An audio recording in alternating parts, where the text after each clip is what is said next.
Greetings everyone, Star-Lord here, and welcome to my fledgling channel. This is in fact my very first movie review. So glad you could share this with me. And what better way to kick things off than with a Star Wars movie? Ooh. I'll start this review off by just giving you my general thoughts, spoiler free, and we will get into spoilers later, but I will give you fair warning to shut everything off before that happens, but hopefully you'll subscribe before you do that. So here we are, at long last, Solo, a Star Wars story is out in theaters. You may have already heard about its troubled production, such as Chris Miller and Phil Lord, the original directors, getting fired and replaced by Ron Howard, all the reshoots that had to be done, and Alden Ehrenreich, the actor playing Han Solo, needing an acting coach flown in to help him. Then there were the more recent incidents, such as the preposterous poster plagiarism and the odd Pando Calrissian ordeal. But after all that, how did it pan out? Well, it's actually not a bad movie. It was certainly better than I expected it to be under the circumstances. I have no idea how much of Miller and Lord's original vision made it to the final cut, but if Ron Howard's rework was as extensive as had been reported and he is responsible for the lion's share of what made it to theaters, then maybe it's a good thing Miller and Lord were let go. It's impossible for me to say one way or the other, but think about this. Kathleen Kennedy gave her seal of approval to The Last Jedi, yet stopped Miller and Lord in their tracks. So if I had to guess, I would say that whatever they were doing must have been unimaginably bad. And honestly, I don't know why she chose them in the first place, but it was her third trendy hipster director decision. J.J. Abrams, obviously the first, and other than him, I don't know who looks at the films Looper and Brick and says, Rian Johnson, that's the guy who needs to be given full control over Star Wars Episode 8. Likewise, I don't understand who looks at 22 Jump Street and the Lego Movie and says, these are the guys who need to helm another major Star Wars movie. Anyway, nothing in the final Ron Howard product jumps out and grabs you. It's not a transformative cinematic experience, but it's all well made, and that's about all I could have asked for from Lucasfilm at this point. The characters in Solo, for example, are good. Not great, perhaps a tad generic, but I wouldn't say they're bad. The action sequences are well done. It's a given that production value will be high on a Star Wars film, and it is here. And I don't recall any cringeworthy dialogue, a few eye-roll moments, maybe like with how Han Solo got his name, for example, but certainly nothing as stupid as what we heard in The Last Jedi. Now it's worth it. A huge positive I can report is that there are little to no social justice warrior or SJW propaganda bits in Solo. How much of that you see will largely depend on how serious of a character you view L3, the feminist droid, but more on that in a bit. Now there was a big concern going in that Disney's plan was to emasculate and humiliate Han Solo's character in the same way that they did to Luke Skywalker, Poe, and Finn in The Last Jedi, and that every female character in Solo would be a Mary Sue, constantly having to upstage and solve problems for the males.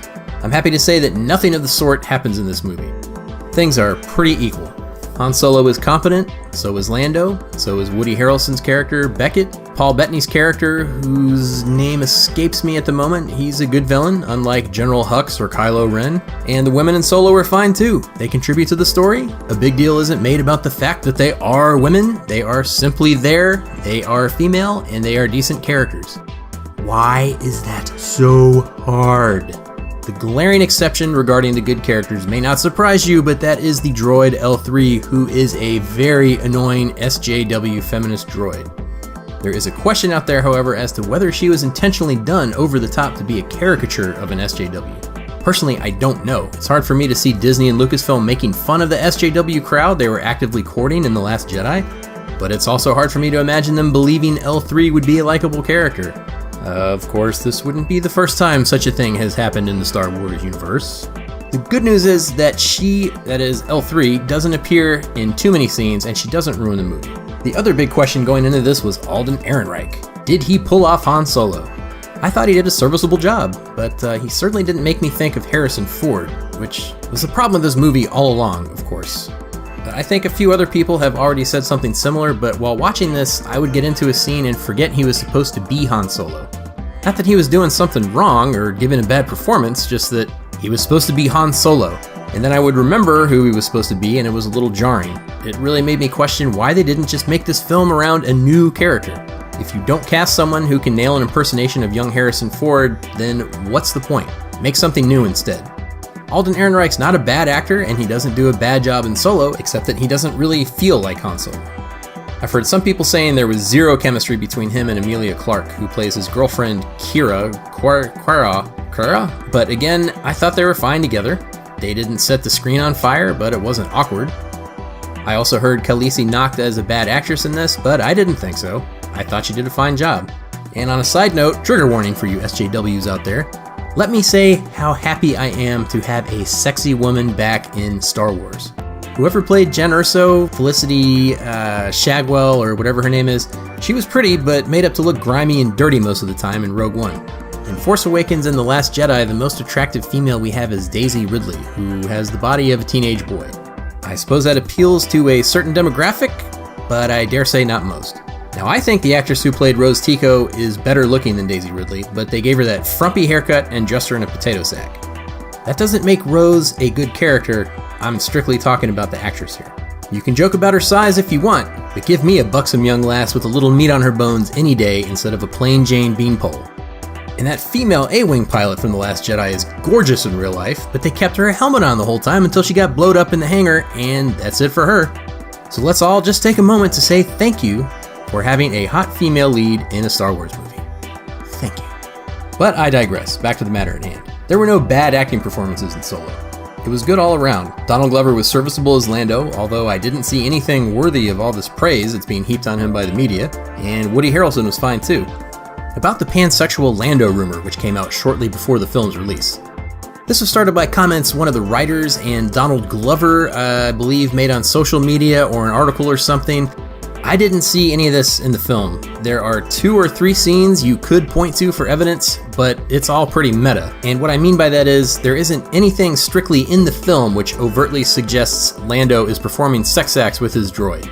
The closest thing is a dialogue scene between Kira and L3, but you would have needed to hear the real-life comments about Lando being pansexual and would need to be actively looking for that material in the film to take it seriously. To me, the dialogue in the scene came off as a joke. There is nothing like a scene where Lando says something like, "Stop it, L3!" And she responds with, "Well, you didn't say that last night when we were having sex!" There are no comments about Lando charging up L3's pleasure attachments, L3 doesn't have a strap-on, or Benoit balls pop out of her body. There's nothing like that. As for the story, I thought it was generally good. It's a little predictable, but that's because it's a prequel about Han Solo, so you already know a good deal going in. There are a few clever twists, nothing mind-bending, but they keep the story from being too stale or obvious. There is one huge surprise cameo at the end, which I don't think anyone predicted. I didn't scour the internet for every single theory, but I'm relatively sure nobody saw this one coming. I'll talk more about this in the spoiler section. Finally, the story does complete. The story in this film has an ending, while also leaving it open for a sequel. I'm not excited about this though. I don't want to see any more Han Solo movies. I want them to leave the character alone and move on. Allegedly though, Alden Ehrenreich has signed on for 2 more films, which would make this a Han Solo prequel trilogy. So, I don't know. We'll see what happens with that.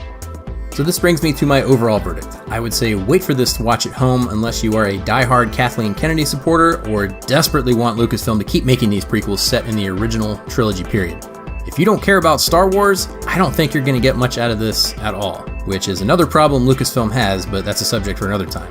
But like I was saying, if you aren't into Star Wars, I don't even think you'll like viewing this at home that much. Now I fully admit that if this film were not related to Star Wars, I wouldn't have bothered watching it. But if you're a die-hard Star Wars fan and you somehow have not seen Solo yet, you'll just have to decide the best course of action. You will enjoy it if you enjoyed Rogue One and hated The Last Jedi like me, but you won't really be missing much if you wait for a video release. Personally, I'm torn on it. I feel like everyone involved made a pretty good movie, but I don't want it to be successful. Sure, I don't like the direction Kathleen Kennedy's taken the franchise, but even more than that is because I don't want any more of these original trilogy prequels. I don't want a Boba Fett prequel. I don't want an Obi-Wan prequel. I don't want a Lando prequel. I don't want a Han Solo Part 2 prequel. I don't want, Gold Leader and Porkins origin prequel. Or a Blue Milk Farm prequel, whatever. And I definitely don't want to watch every single moment of Han Solo's life from the end of Solo: A Star Wars Story Part 1 to the moment he sits down at the booth at the Mos Eisley Cantina and meets Obi-Wan and Luke. Jeez, after that it's probably going to be, what happened between episodes 4 and 5? How did Luke and Han get to Hoth? You'll never believe this wacky story. No, just stop. Create some new material that isn't total garbage and figure out a way to fix what you did with The Last Jedi, Disney. So those are all my general spoiler-free comments. Now here's your big warning. If you want to avoid spoilers, stop watching now. But again, please hit that subscribe button before you do so. Now are you ready? Last chance. All right, here we go. Spoilers ahead. So, regarding the first act of the movie, I've heard and read many people saying it was pretty slow and boring and dragged a bit. I don't know what's wrong with me, but I just didn't get that sense. Maybe this is like I was referring to earlier. If it wasn't a Star Wars movie, I might feel differently. But I thought the escape from Corellia and the subsequent meeting Beckett and Chewie, I thought that was all well done. They set the stage well on Corellia. They sort of let you know what was going on, what Han's life was like there. They introduced a gangster who was not a Hutt for a change, which was so nice. So nice. And I thought the speeder chase was pretty cool. Now, Han Speeder does look like a book laying on its side, as Ethan Van Sciver noted during his video review of the toy. Other than that, though, the sequence was fine. I kind of like the Stormtrooper acting like a traffic cop. That was a nice touch, because if you lived on an Imperial-controlled world, there probably would be Stormtroopers pulling you over for speeding or thought crime or whatever shenanigans you were involved in. And seeing the dirty, corrupt underside of the Empire was neat too. I mean, Han and Qi'ra, they thought nothing of bribing that Imperial customs lady. They just walked right on in there with that hyperspace fuel thinger, and I mean, there was like no question she was going to take that bribe. So that was kind of interesting. Makes you think, maybe the further away you get from the Emperor and Darth Vader, the more lax the discipline gets.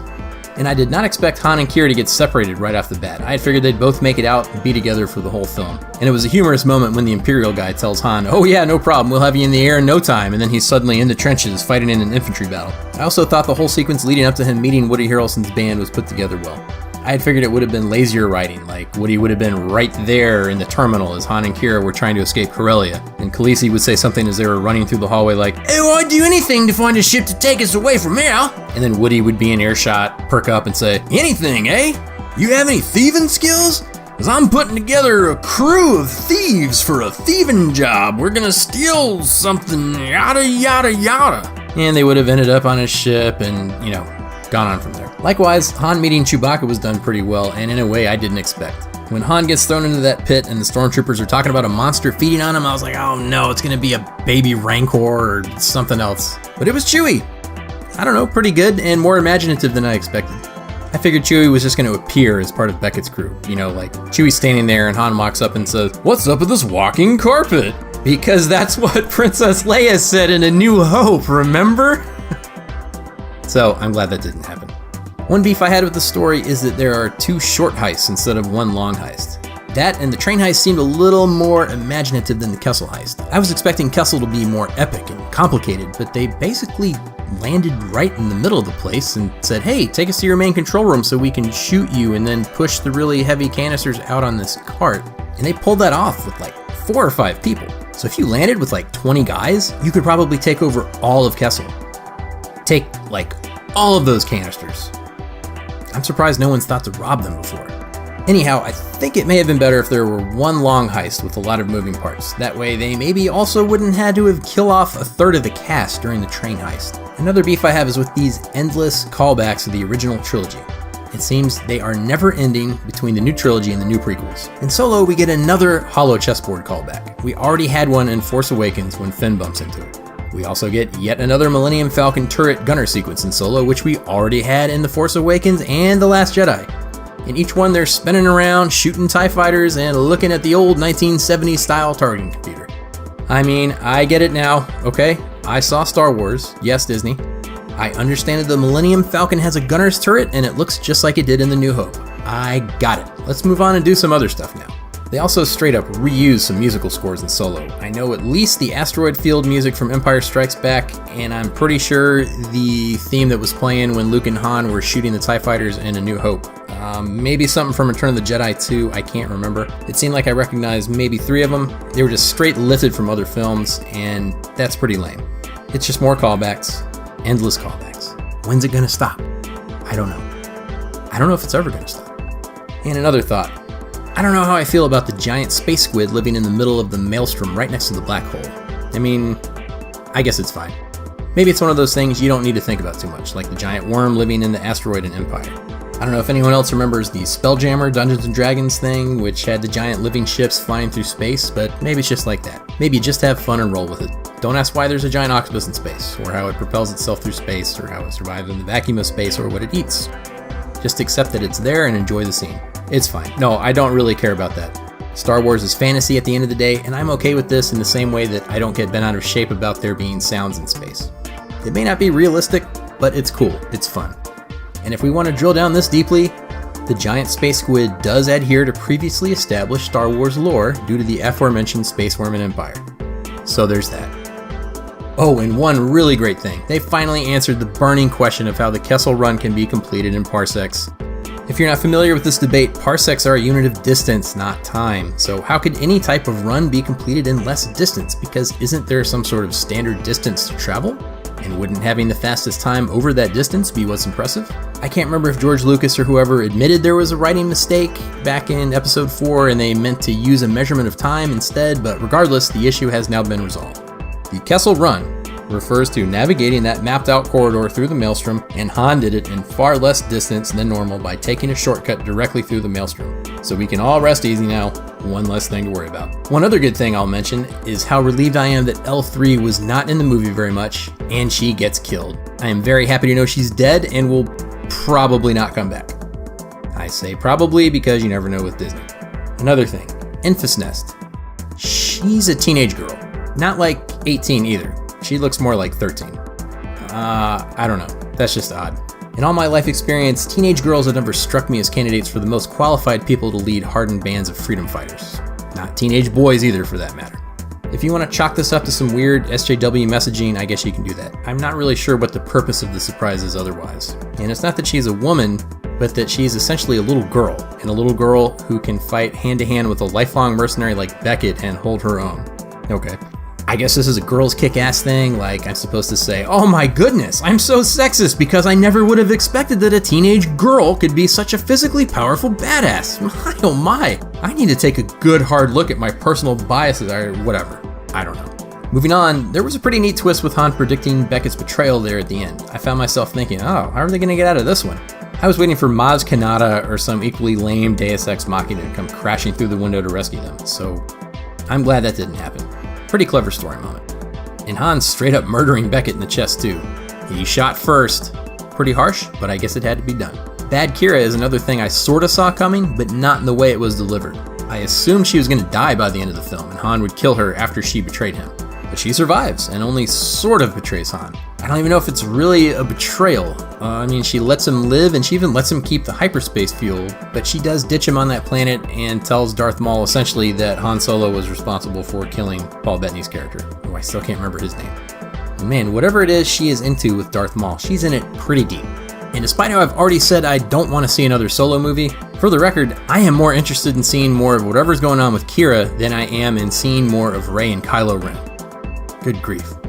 So again, this would be great if these were new characters in the new movies, as opposed to people who are, 60, 70, 90 years old in the time of Rey and Kylo Ren. Now, speaking of Darth Maul, which is the big cameo I referred to earlier, definitely surprised me. He is certainly one of the last people I would have expected to show up in this movie, so in that aspect it's nice, but I'm still not a fan of this. Now I know they brought Darth Maul back in the Clone Wars cartoon, that thing that was on Cartoon Network. I never watched it because I just don't care. Wow, what happened between Attack of the Clones and Revenge of the Sith, everybody? Who cares? I don't care, so I never watched it. But I heard about it and how he's got cybernetic legs. Now I did watch the Rebels cartoon, so I know he was on that. And I saw him on there, I thought it was okay. I was alright with Darth Maul's resurrection being sort of in the canon, as long as it stayed on these cartoon shows and it wasn't on the big screen. But now he's in the movies, and it's a total official thing. Now I'm wondering how this fits in with the timeline of the Rebels cartoon. Is the Rebels cartoon canon? Is it not canon? I don't know. But if they're going to make more Han Solo movies, I think it opens up a whole can of worms, this Darth Maul thing. Kira made it sound like Han killed Paul Bettany to Darth Maul, so I imagine Darth Maul will be trying to hunt down Han Solo in another Solo movie, but pre-Episode 4 Han certainly can't encounter a Force user because he made it clear when he met Obi-Wan that he doesn't believe anything about this Force stuff. He believes in blasters. So I don't know where they plan on going with it. I guess Darth Maul could just keep sending people after Han and he would never know it was some dark Jedi with cybernetic legs, but these are the types of problems you create when you can't stop making prequels. As a matter of fact, Darth Maul's appearance is a pretty meta thing to put in this movie, since only people who have seen the Clone Wars and Rebels cartoon will get a lot out of it. If you aren't a big Star Wars fan, you probably won't even know who Maul is, and it'll mean nothing to you. If you like Star Wars but have only seen the films and none of the side cartoons, it will utterly confuse you. Huh? What? Darth Maul? What? I thought bringing Darth Maul back to life was a stupid idea when I first heard it, and I still think it's a stupid idea. I'm glad it wasn't Jabba the Hutt making the cameo, since that would have been too obvious, but this is still strange. I mean, Maul was chopped in half and thrown down one of those ubiquitous bottomless shafts with no guardrail, which decorate the Star Wars universe. I don't know how well they explain his resurrection in the Clone Wars cartoon. I honestly don't really care. I'm just saying, when you chop someone in half and toss them down a bottomless shaft, they should stay dead. But maybe I'll look back on this later with a different attitude, like in Han Solo with Star Wars Movie Part 5, and say, oh man, I was wrong about Darth Maul. I am glad they included him. What a great character arc he had. I doubt it though. Again, why not introduce a new character? It feels like the only driving idea behind Maul's appearance is that no one would expect to see Darth Maul. So the thinking was, oh hey, let's toss him in and figure out the details later. It's kind of like Kylo Ren force stopping the laser bolt in midair. It's neat while it happens, but then you start thinking about it and ask if maybe that took things a little bit too far. I feel like this is a poorly thought out idea whose only purpose is the moment of surprise visual, with no regard to what it might mean for the larger Star Wars universe. But who knows? We'll wait and see what happens. And this brings me to one of my final points. My chief issue with these original trilogy prequels is that they are narrative dead ends. There's nowhere for them to go unless they keep making even more prequels, squeezing more and more stuff into this very narrow timeline between episodes 3 and 4. And once they've milked that, like I mentioned earlier, are they going to start making more prequels between episodes 4 and 5? Or 5 and 6? Or 6 and 7? Let's make more prequels! More prequels! Though at least they can't make a prequel for what happened between episodes 7 and 8 because only like 5 minutes elapsed between those two films. And any new characters they come up with in these prequels, they're gonna get killed off. For example, that four-armed alien guy in Solo, who is voiced by Jon Favreau. He seemed pretty neat. He may have been interesting, but he dies about 5 minutes after he's introduced. So yeah, see you later, and thanks for the voice acting, Jon. Same thing with Rogue One. I know some have said those characters were boring, and there is definitely some truth to that. They were rather flat and one-dimensional, but a big reason for that is that they didn't get any development time because they all died. Maybe there was more to Jyn Erso than met the eye. Maybe there was more to the Chinese guy who could use the Force with the stick or whatever. And maybe the big Mongolian dude with the Gatling laser. Maybe there was some hidden depth there. But we'll never know because they all died. Unless they were written that way intentionally, so we can learn more about them in a Rogue One prequel. I better be careful, I don't want to give Lucasfilm any ideas. All that being said though, contrast the characters from Rogue One and Solo with the ones in Force Awakens and The Last Jedi. I don't know about you, but I find the ones in Rogue One and Solo to be more interesting, and I would like to know more about them. I also find the stories in Rogue One and Solo to be more competent, the plot's better structured, and even the action is better. For example, the battle at the end of Rogue One was pure fan service, but it was still far better than any action sequence in The Last Jedi. It is very odd to me that Lucasfilm has been pouring more creative energy into these dead-end prequels and their highly touted future of the franchise. You know, that was one of the talking points for people defending The Last Jedi. We are forging the future. We need to move past the original trilogy. Then a few months later, here's the Han Solo prequel. But yeah, some potentially good characters are stuck in these original trilogy prequels, and for the future films, we are saddled with Rose Tico, Rey, and General Hux. Some of the new trilogy characters had a chance, but after The Last Jedi, I couldn't care less about seeing what happens with any of them. It feels like there's a weird two-tier system to the Star Wars movies now.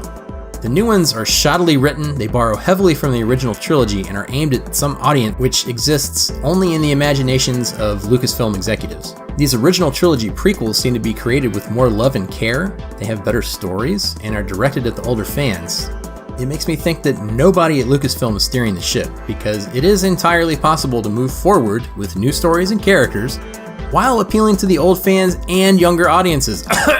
Marvel movies. Excuse me. I get the feeling that some corporate force from up on high directed that there would be at least one Star Wars film released per year, and nobody came up with any good ideas for how to make that happen, so they did Rogue One, which I think was already in the hopper anyway when Disney bought Lucasfilm, and that was successful, so they said, oh, okay, let's keep doing prequels, which makes me go back to The Force Awakens. For Episode 7, the Star Wars universe was a blank slate. They could have done anything they wanted to. So many new possibilities, but what do? They decided to hit the reset button and do Rebels vs. Empire plus Death Star again. It's very disappointing. Very disappointing. These side movies could have been doing some world building to support and expand a more creative main narrative, but instead it's prequel after prequel after prequel. But I'm getting off track. So anyway, my overall verdict plus spoilers here on Solo: A Star Wars Story. It's an enjoyable but ultimately pointless film. I was entertained while watching it, don't get me wrong. Train heist was fun, speeder chase was fun, etc. But in the back of my mind, I kept seeing Han getting murdered by his emo son and thrown down a bottomless shaft with no guardrails. I also kept thinking, okay, so the character of Han here in Solo Part 1 will be going from someone who was madly in love with his street urchin girlfriend and worked selflessly to find a way back to her, to someone who is not capable of giving of himself and carrying on a relationship with someone respectable like Princess Leia. That's a very sad character arc. He couldn't make it work with Princess Leia. Even though he became a general of the rebellion, a war hero, and was very respected and well known, started a family, he still couldn't get his shit together to raise his son and take care of his wife. He just went back to being roguey, scoundrel guy, but he got old, so he's like an aging hipster, which is never cool. It's just sad. So whatever he does in these prequels, his ultimate fate is in the back of my mind, and that takes away from my enjoyment of them. So that's it, everybody. I hope some of you find this valuable, or at least enjoy hearing my take on this film. Please comment and let me know what you think of it if you saw it, or if you plan on skipping, and why. Even if you disagree with me, I promise I don't hate you that much. Feel free to tell me why, and we can discuss from there. Thanks for watching, thanks for listening. Don't forget to subscribe because I will have more videos coming very soon, I'm sure. And I'll see you next time. Take care.